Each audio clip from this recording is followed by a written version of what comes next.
Hey YouTube, I shot an amazing group on paper using iron sights with my Norica, and I tried to replicate it and I couldn't do it on video, and I realized it was the process and I'm overthinking it. So anyway, shooting objects is better for video. So I've got three chickens set up at 20 yards. And I happen to be reading the package, and that's what they have for the silhouettes. They say chickens with a rifle, air rifle, is 20 yards, pigs are 30 yards, turkey 36 yards, and a ram at 45 yards. So chickens are a small target at 20 yards. And I put a pop can down there so you guys could see. For pellets, I've been testing a bunch of pellets, and I felt like I was chasing my tail. Surprisingly, these Crossman domed 14.3 grain work really well in this gun. I think the head size, they go in. I'm not fighting it. Let's see if I can show you guys. I'm gonna shoot from the rest. Go for some chickens here.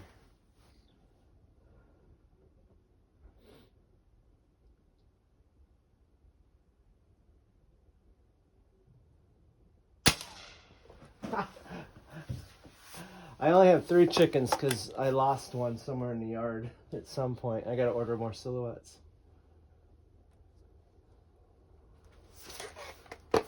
Chickens are really tiny with iron sights.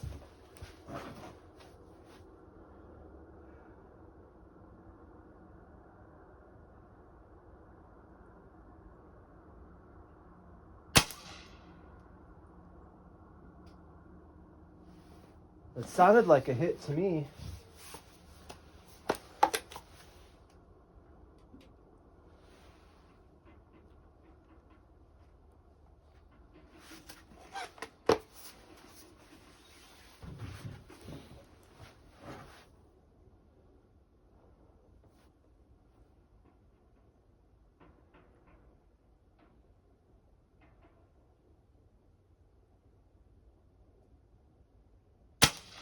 Ah, dang.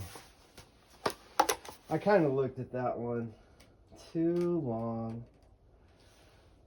I do better when I just shoot with a bit of rhythm. Here we go.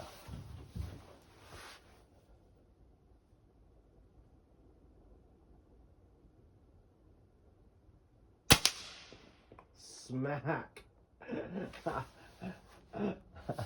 I'm gonna set up the 4 silhouettes and then try offhand and see how that works.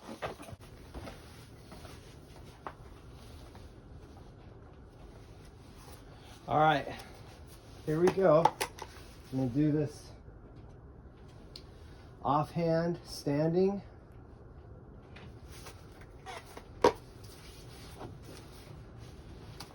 Let's see how it goes.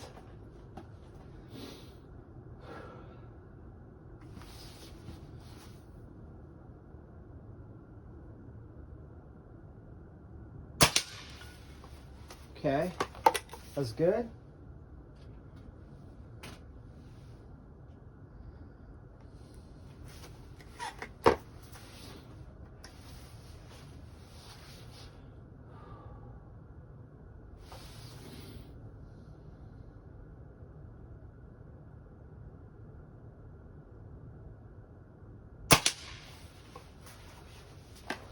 That was good.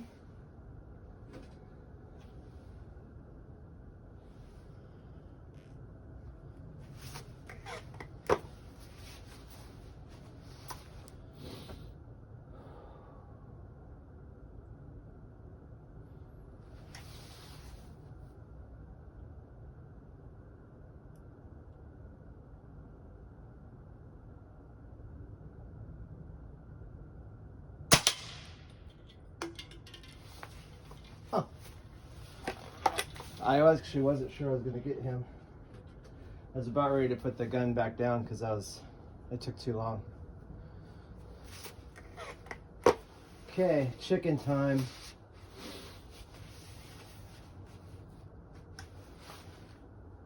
here we go.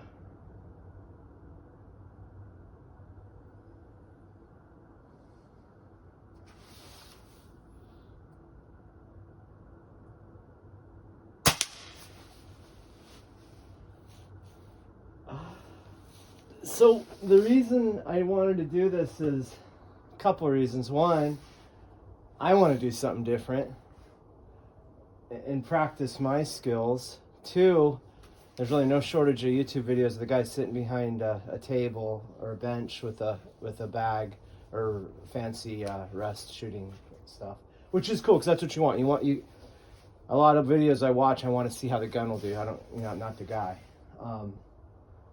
But three, I really like the recoilless nature of this Norica, but I'm not able to put together consistent accuracy with the scope. So I have tried JTS pellets, JSB pellets, the Excite hammers, and believe it or not, these cheap pellets are ones working the best. And I think that has to do with the head size more than anything. But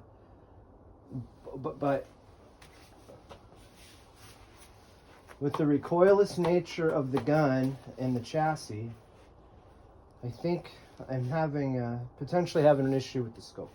Anyway, let me shut stuff off and we'll take stuff apart and show you how this in Air King look on the insides. All right, guys, I've got the Air King and the Omnia both on the table here. Let's take the Omnia apart first, and then I'll show you the Air King. And I'm not going to do it on video because it'll take too long. I'm not sure how I don't think iMovie allows me to fast forward like some of the other editing software does to the degree I would need. Anyway, I'm going to be pulling these six screws, Allen head screws out, which will allow me to slide this bottom part off. I have an Allen head screw here, and then a Torx screw right here that'll have to come out. And as I recall, then I can pull this entire action out of the chassis tube. Okay, I've got the screws taken out, and then a little trick you need to know about, make sure the action is pulled all the way out.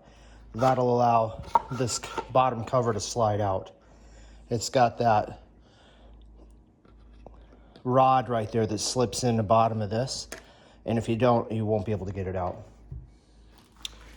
One more thing, you also have a cross shaft here that prevents the action from going all the way forward, and that needs to be, I just was able to push it out with a punch. I didn't need to hammer it or anything. So let's remember it goes in on the left side. All right, I just removed this top screw with an Allen wrench, and this side mounted screw, which was a Torx head, that is T20 Torx. Now, as I recall, I can slide the entire action out of the chassis, just like that. So, this is the chassis, and oh, look at that. You can just pull the stock off of it. That's pretty cool. Oh, so that one bottom piece will self-align me, so these screws will line up. I like that. All right, so there's a bushing we talked about that Norica said will eventually need to be replaced at 3,000 shots, and that's this bushing here. So you can tell that's a rubber bushing, and what I want to show is this, what you have. Okay, so you've got that top bushing, you've got one in the back, and then you have one in the front. And the action, which this is basically all it is a Norica gas ram gun that it's really ingenious. It uses these two plastic bushings on either side, and then a regular gas ram gun fits in there. It even has the scope rails on it. Isn't that funny? So, oh,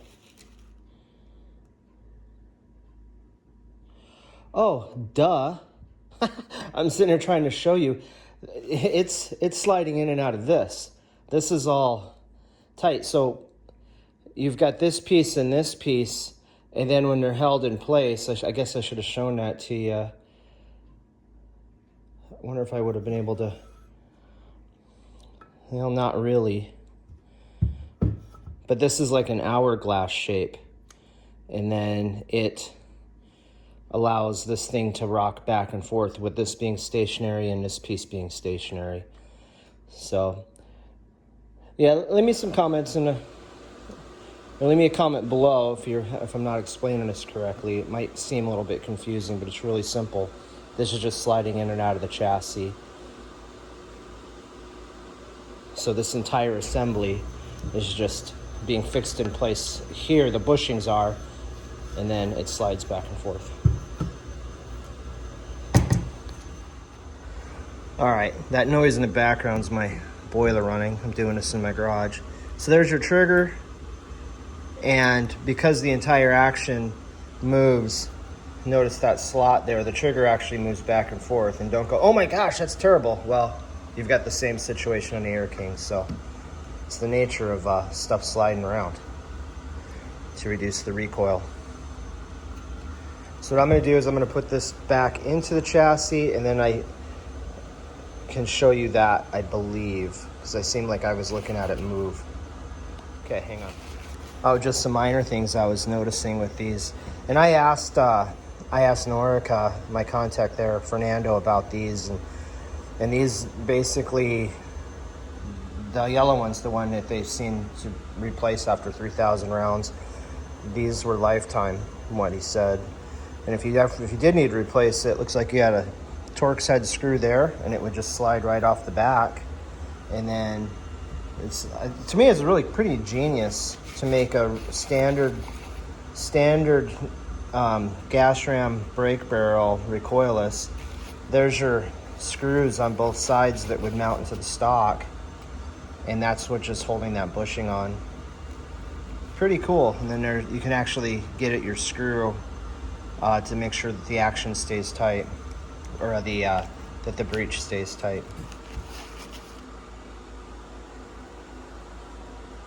Yeah, I always like how I'm always there's something about when you take one thing and then you are able to, with some minor modifications, turn it into something else, and you have so much parts commonality, or then you have so many parts that interchange back through the lineup. I really like that. There's actually particular brands of motorcycles and snow machines I'll ride just because they're backwards compatible, and they don't just come up with a whole one-off thing to do something. So I thought that was really neat.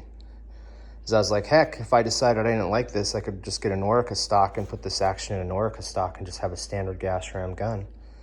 But all right, let me put this back together and see if I can show you it a little bit better with it sliding.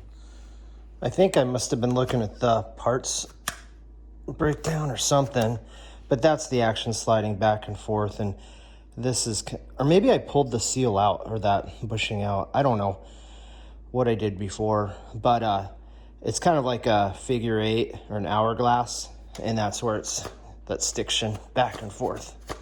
So that's in a firing position, and then that's when it recoils.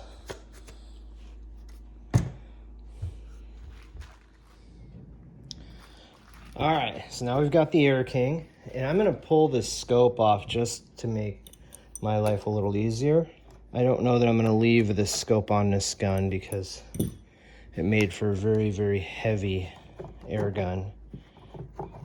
I may end up putting, I don't know, I'll figure out a different, actually I can put it on that Exisco, because it's got the type of mount the scope would work on. There we go. I just need to buy different rings for that scope so it would fit on a standard dovetail. All right, so for the Air King to disassemble it, we got these 2 screws there, Phillips head screws. I hate Phillips head screws because they have a tendency to strip out. Fortunately, I've not stripped them out, but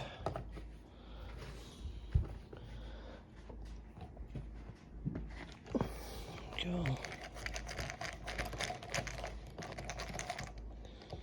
Let's put that there, that one there. It's got a washer. And then, as I recall, oh shit. That's not what I recall. I thought I had to take one of the screws out of here. Okay, guys, don't pick up your gun by the stock when you take those 2 screws out. Not a good idea.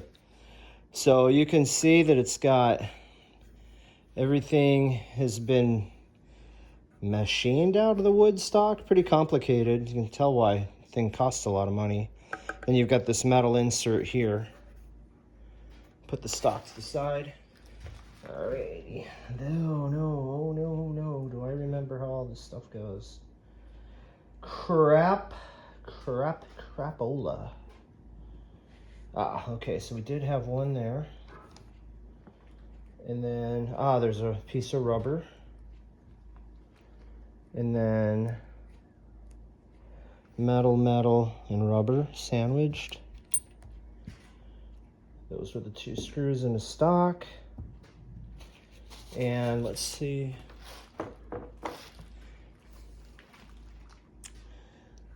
Well, I was kind of hoping I'd see, oh, maybe it doesn't need it because,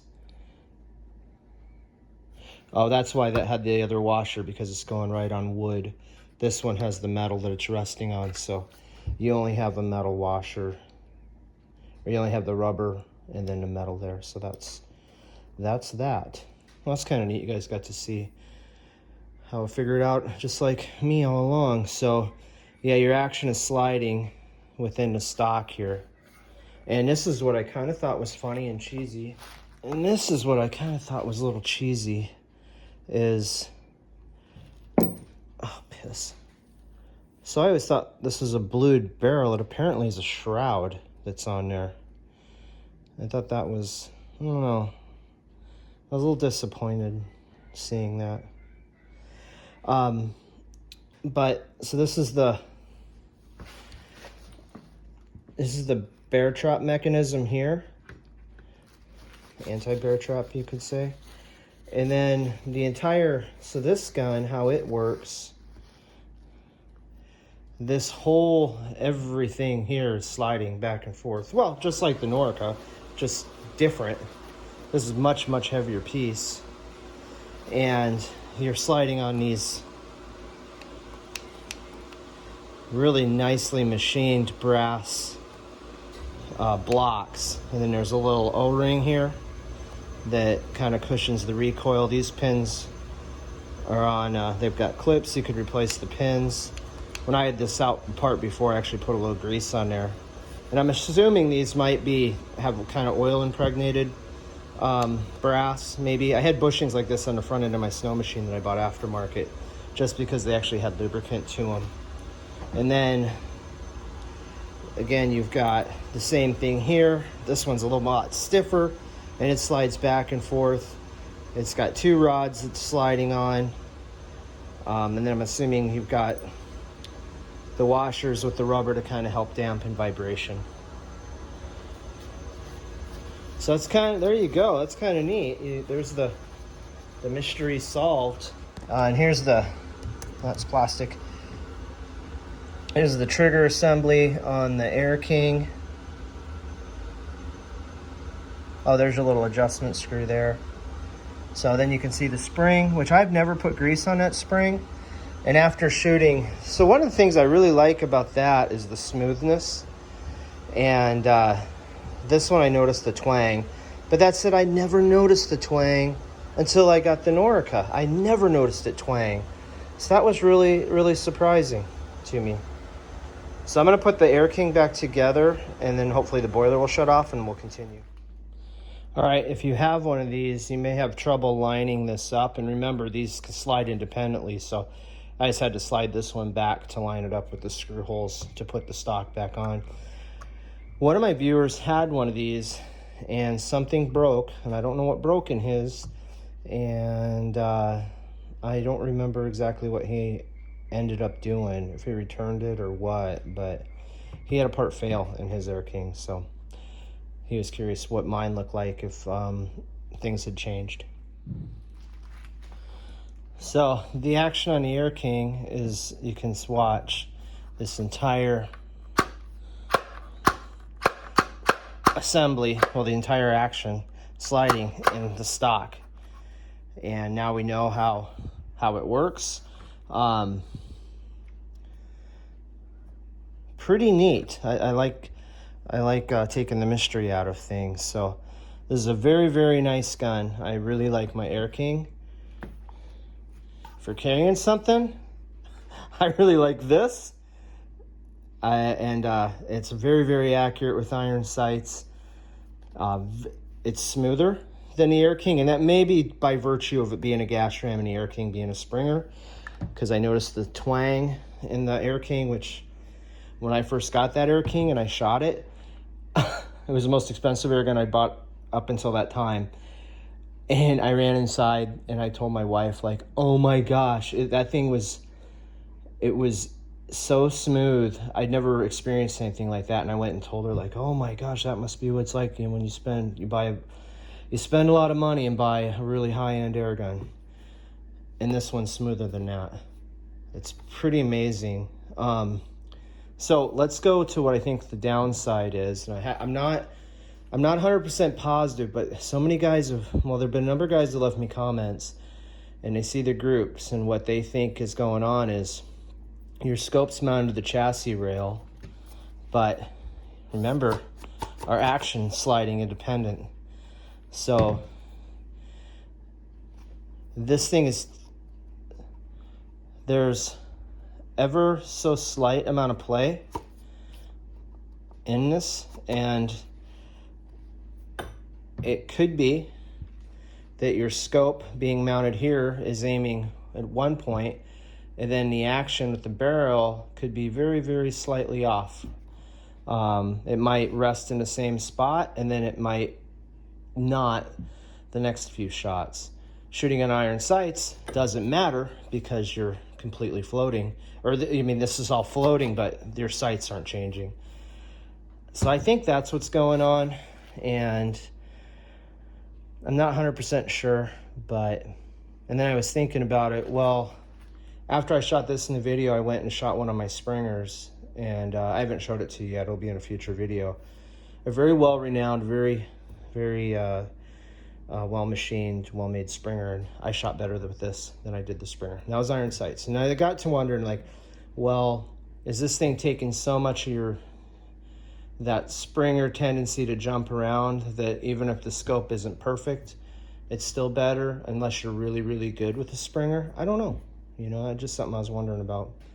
And I'm not done. I'm not giving up. I will continue testing, because that's 2 scopes I've tried on it, and both weren't brand new scopes. What I should do is take that scope bite, that brand new one I got from One Leaf, put it on here. That'll be a brand new scope, and try it out, and that'll kind of, I think, be a good test. So anyway, guys, I hope you enjoyed the video. I don't know if YouTube doesn't really like me when I show things taken apart. YouTube, these are air guns. They're not real firearms. They don't shoot bullets. They are basically BB guns that shoot pellets. So, okay, guys, that's all for now. If you like this type of thing, be cool if you liked and subscribed. It helps my channel, and the guys always say that. But I'm kind of do more of these kind of videos. I just, like I said, I don't know if the disassembly one. I like them to be monetized. I don't really want to just do this for the goodness of my heart, because they're kind of a pain to shoot. But anyway, that's all for now. Thanks for watching.